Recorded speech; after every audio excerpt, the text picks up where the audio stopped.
ಕನ್ನಡ ಸಾಹಿತ್ಯ ಲೋಕದಲ್ಲಿ ಇಂದು ಒಂದು ದೊಡ್ಡ ಶೂನ್ಯತೆ ಉಂಟಾಗಿದೆ.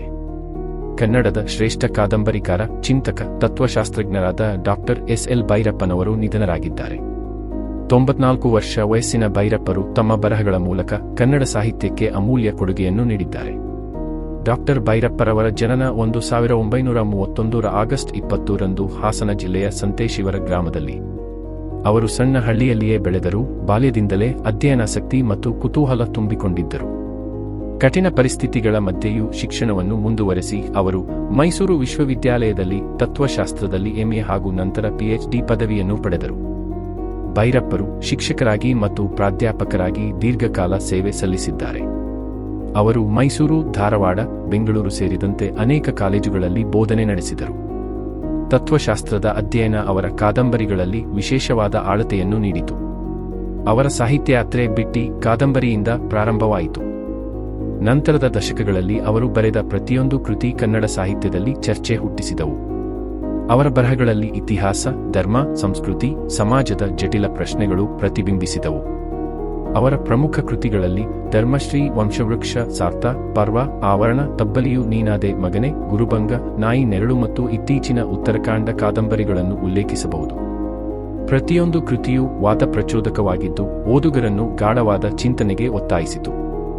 ಉದಾಹರಣೆಗೆ, ಆವರಣ ಕಾದಂಬರಿಯು ಧರ್ಮ, ಸಂಸ್ಕೃತಿ ಹಾಗೂ ಇತಿಹಾಸದ ಕುರಿತ ಚರ್ಚೆಗೆ ದಾರಿ ಮಾಡಿಕೊಟ್ಟಿತು. ಸಾರ್ಥಾದಲ್ಲಿ ಬೌದ್ಧ ಧರ್ಮದ ಪತನವನ್ನು ವಿಶ್ಲೇಷಿಸಿದರೆ, ಪರ್ವೆಯಲ್ಲಿ ಮಹಾಭಾರತದ ಪಾತ್ರಗಳನ್ನು ಹೊಸದಾಗಿ ಕಟ್ಟಿಕೊಟ್ಟರು.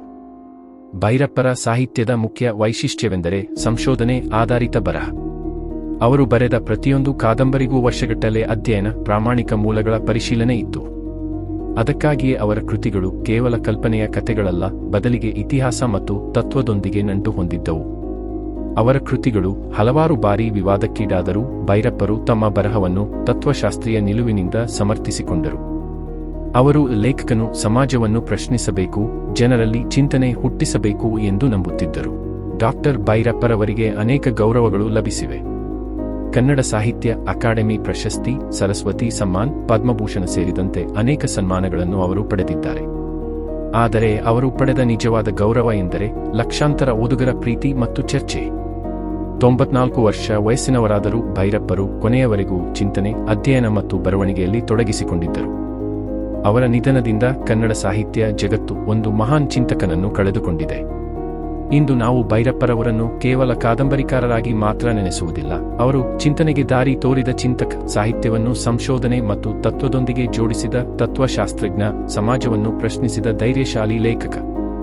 ಅವರ ಸಾಹಿತ್ಯ, ಅವರ ವಿಚಾರಧಾರೆ ಮುಂದಿನ ಪೀಳಿಗೆಯ ಓದುಗರಿಗೂ ಸದಾ ಪ್ರೇರಣೆಯಾಗಿರುತ್ತದೆ. Doctor SL. ಭೈರಪ್ಪರವರು ನಮಗೆ ಶಾರೀರಿಕವಾಗಿ ಸಿಗದಿದ್ದರೂ ಅವರ ಸಾಹಿತ್ಯ ಸದಾ ನಮ್ಮೊಂದಿಗೆ ಜೀವಂತವಾಗಿರುತ್ತದೆ. ಆತ್ಮಶಾಂತಿಗೋಸ್ಕರ ಪ್ರಾರ್ಥನೆ.